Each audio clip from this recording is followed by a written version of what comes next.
Welcome to Drive the Daf. Clear, structured explanation of the daily daf in 20 minutes. You can even follow in the car.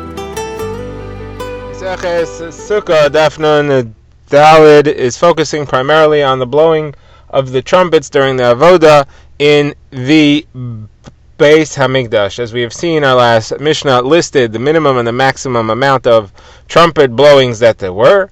Our Gemara is going to focus on a statement which is brought that every Karban Musaf had its own set of trumpet blowings and its own shira, and the Gemara is going to try to show how that makes a lot of things not fit with the counting as we have it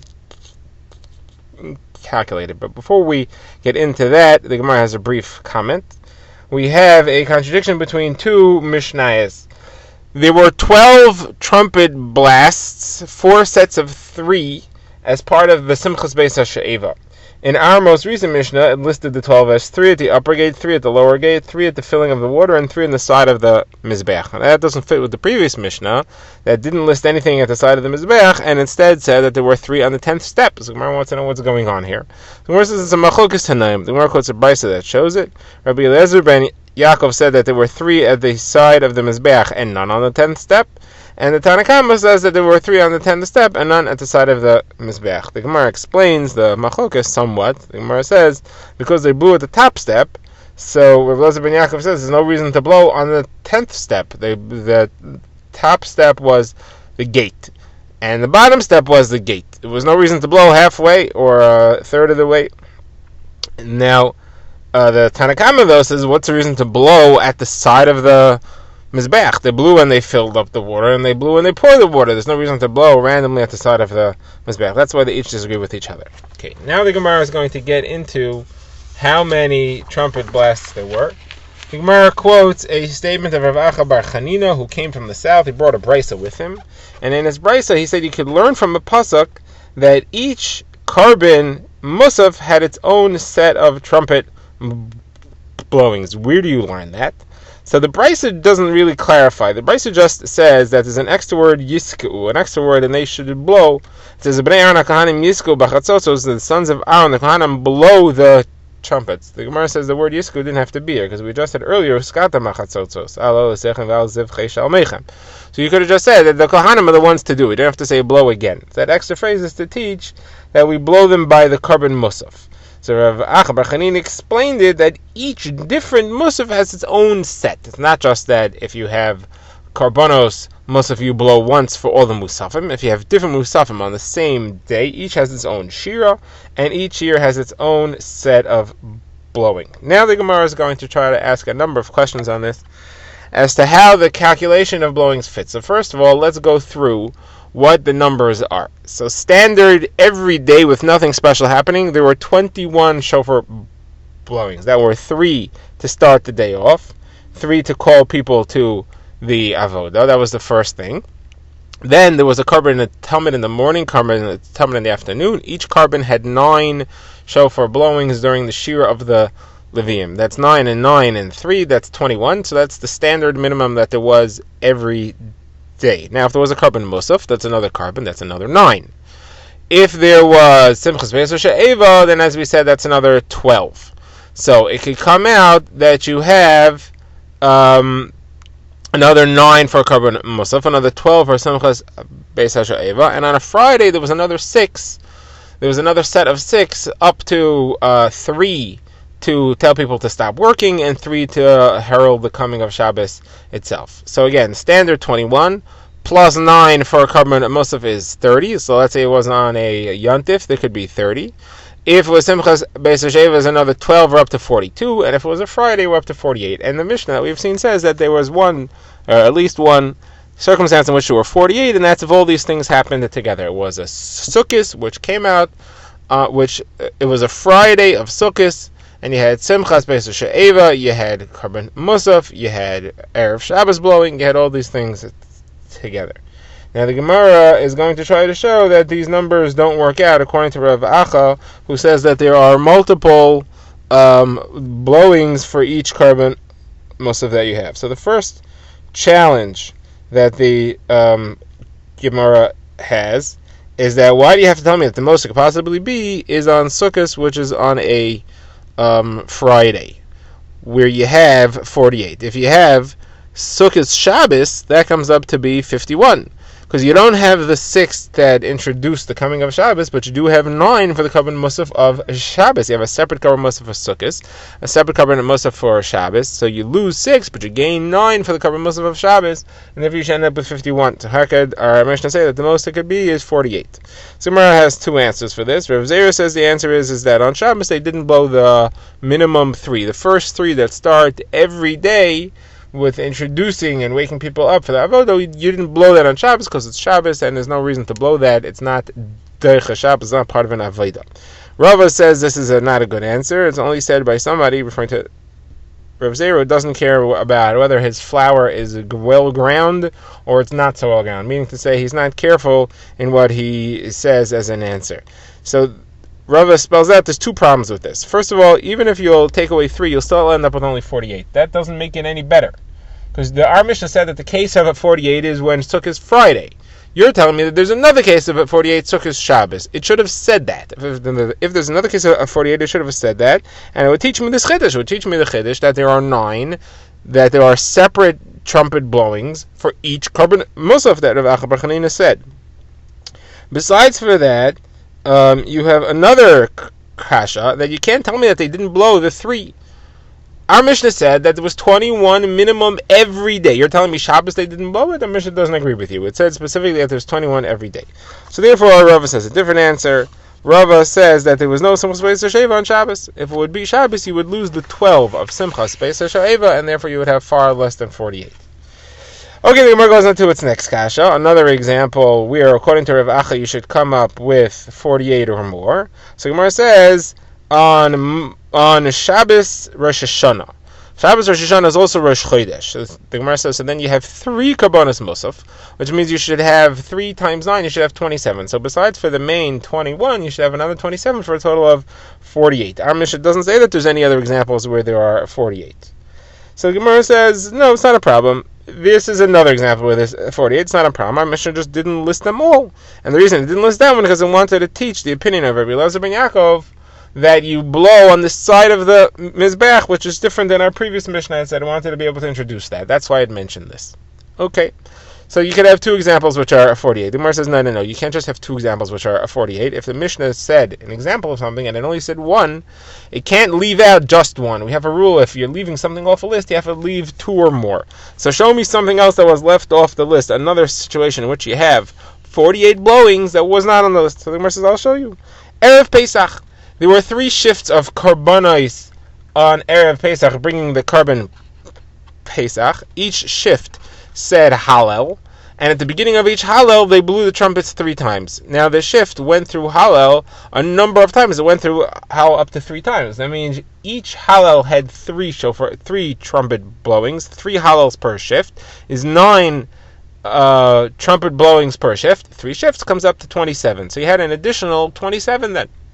So besides for the 21 that are every day, you have another 27, comes to 48. Here's another example of where you have 48 blowings in one day that our Mishnah left off. So it left off 2 situations. So the Gemara says, no, this is not left off, because maybe our Mishnah doesn't hold it there were 48. Maybe our Mishnah holds like Rabbi Yehuda. Rabbi Yehuda had said that the 3rd shift never got through Hallel more than... They didn't even finish Hallel the first time. Therefore, the 3rd shift only had Hallel once. They only started Hallel once. They didn't even finish it. And therefore, they only had 3 trumpet blowings. And therefore, you're leaving out 6. So they didn't have 48. They had only 42. So Gemara says, what do you mean? How could our Tana be Rabbi Yehuda? We already said that our Tana is not Rabbi Yehuda. Rabbi Yehuda holds that each set of 3 only counts as 1. Each tekiah through a tekiah only counts as 1. So there wouldn't be 48 then. There would only be 16. So Gemara says, okay, so our Tana is a Mishnah which disagrees with that aspect of Rabbi Yehuda. He holds that each set of 3 counts as 3, so you have 48. But he agrees with Rabbi Yehuda that they only said Hallel once in the 3rd shift, and therefore you only have 42. So you don't have a proof that our Mishnah left anything out, and therefore you can't say that it left out Rosh Hashanah. So, says the Gemara, I'll tell you another thing. It could be that it left out when Erev Pesach fell on Erev Shabbos. When Erev Pesach fell on Erev Shabbos, you have the 42 that you mentioned, but you also have another 6. That is the 6 to have people stop working and announce the arrival of Shabbos. They have a total of 48, and we left out that. Okay, the Gemara leaves that, but now the Gemara has a different kasha. And we had said that there's never more than 48, but here's a situation where you have 51 or even 57. What's that? When Erev Pesach falls on a Shabbos, because then you have another Korban Musaf. So besides for the 48 of every Erev Pesach, according to the Chachamim, or the 42 according to Rabbi Yehuda, you have another 9. You have the 9 of the Korban Musaf of Shabbos. So you have up to 57 according to the Chachamim, and you have up to 51 according to Rabbi Yehuda. So why is that not mentioned? Why did our Mishnah say that there's never more than 48? So the Gemara says the Mishnah left out a case that doesn't happen every year. That Erev Pesach should exactly fall out on Shabbos doesn't happen often. It only listed things that happen every year. This happens once every few years. So the Gemara says, not true. The Mishnah also talks about something that doesn't happen every year. It talks about Shabbos on Sukkot. It talks about Friday of Sukkot. There isn't always a Friday of Sukkot that has Simchas Beis Sheva. If Friday of Sukkot fell on the first day of Sukkot, there is no Simchas Beis Sheva on the first day of Sukkot. They didn't do Simchas Beis Sheva on the first day because the first day was Yom Tov. So when a Sukkot fell, when the first day of Sukkot was Friday, there was no Friday that had Simchas Beis Sheva that had 48 trumpet blowing. So our mission was only referring to something that didn't happen every year. So you also can't tell me that it's only referring to that. It's not referring to Erev Pesach, which falls out on a Shabbos, because it didn't happen every year. It didn't list everything that happened every year. So the Gemara says Erev Pesach. The Gemara says the first day of Sukkot never fell on a Friday. And therefore, there would have to be Friday. It would have to be a different day of Sukkot, and therefore, every year there was always a Simchas Beis Sheva on Friday that had 48 trumpet blowings. How do you know? Because if it ever happened that Friday was scheduled to be the first day of Sukkot, they would add an extra day to the month of Elul in order to push it to Shabbos. That the first day of Sukkot should be on Shabbos, and therefore the last day of Sukkot would be on Friday. So Gemara says, are you sure? Why would we do that? Why would we push off? Why would we make sure that the first day of Sukkot can never fall on a Friday? Which is the reason is because if the first day of Sukkot fell on a Friday, then Yom Kippur would fall on a Sunday, and we don't want Yom Kippur to fall on a Sunday. We don't want Shabbos and Shabbos in a row. Yom Kippur counts as a Shabbos. We also don't want Yom Kippur to be on a Friday. Gemara says it's not true. I'll show you a Mishnah which clearly shows that Yom Kippur sometimes fell on Friday and sometimes fell on Sunday, because we have a discussion as to whether the carbon meats of Shabbos could be brought on Yom Kippur if Yom Kippur is on Sunday, or if the carbon meats on Yom Kippur could be brought on Shabbos if Yom Kippur is on Friday. It's a machlokas between Rabbi Kiva and the Chachamim, which has higher kedusha. Rabbi Zera adds, this is also a machlokas. Did they blow the shofar of Matzah Yom Kippur if it was Friday night? And did they make Havdalah on Matzah Shabbos if it was Yom Kippur night? And he even says, I thought that machlokas, that halacha was independent of the machlokas Rabbi Kiva and the Chachamim as to which has greater kedusha. But when it came to Eretz Yisrael, I met Rabbi Yehuda, son of Rabbi Shimon ben Pazi, who was saying it depends on that machlokas. Either way, we see here clearly that sometimes Yom Kippur fell on a Sunday. Versus it's not a kasha. It's a machlokas tanaim whether Yom Kippur can ever fall on a Sunday. It's a machlokas to Chachamim and Acherim. According to Acherim, we never fooled around with the calendar to make certain things fall out on certain days and not on other days. We made sure never to do that. According to Chachamim, we did adjust the calendar by adding leap days where we needed it. Where did you see this machlokas? So Gemara quotes that Acherim say that every year's Yom Tov is always 4 days later than the year before. Why? Because the Jewish calendar has 354 days in it. 350 is divisible by 7, so if there would be 350, then everything would fall out the same day of the week every single year. But it's not. It's 354 days, so it's 4 days later. It never happens that it's anything less or more than 4 days later, except for a leap year when there's an extra month, so it comes out 5 days later. But you see, Acherim are saying we never added in a day to a month because we needed to. Because if we did, then we would have 5 or even 6 days later from year to year. We would have you have to move from year to year by 5 or 6 days throughout the week. So you see, Acherim held that never happened. But the Chachamim, they hold that it happens. Okay, so this concludes that challenge of the Gemara as to whether there could be more than 48 shofar blowings 48 trumpet blowings in one day in the Beis Hamikdash. The Gemara now continues with its list of challenges to Rav Acha Bar Chanina, who had said that each Karban Musaf gets its own shira and its own trumpet blowings. The Gemara asks that we have a brayso that says that when Rosh Chodesh comes out on Shabbos, you sing the shira of Rosh Chodesh. You don't sing the shira of Shabbos. The Gemara says, according to Rav Acha, you should be able to sing both of them. You said both Karban Musafs each have their own shira, so why are we saying one over the other? The Gemara says that it doesn't mean that you sing one and not the other. It means that you do Rosh Chodesh first. Why do we do Rosh Chodesh first? We have a rule: Tadir v'she'enei tadir, tadir kaidem. You ever have something that happens more often than something else, the more common thing goes first. So Shabbos happens more often than Rosh Chodesh. So the Shabbos shira should go before the Rosh Chodesh shira. So the Gemara says no, there's a reason. We went specifically out of order in order to publicize the fact that it was Rosh Chodesh. We want everybody to hear, ooh, they're singing Rosh Chodesh shira. It's Rosh Chodesh today. So the Gemara says, what do you mean? It was a different way of publicizing that, and that's where they put the Evarim, the Emurim of the Karbanos. Usually, it was placed on the ramp of the Mizbeach while the Kohanim went to say Tefillah, and then it was later brought further up. So, the Emurim of the morning Karban Talmud, the Karban Talmud of Shel Shachris, was placed on the lower half of the ramp on the eastern side. The Karban Musafim were placed on the lower half of the ramp on the western side, but the Musaf of Rosh Chodesh was placed on the upper part of the ramp. That was a special thing to show that Rosh Chodesh is different. Everybody should see, ooh, today is Rosh Chodesh.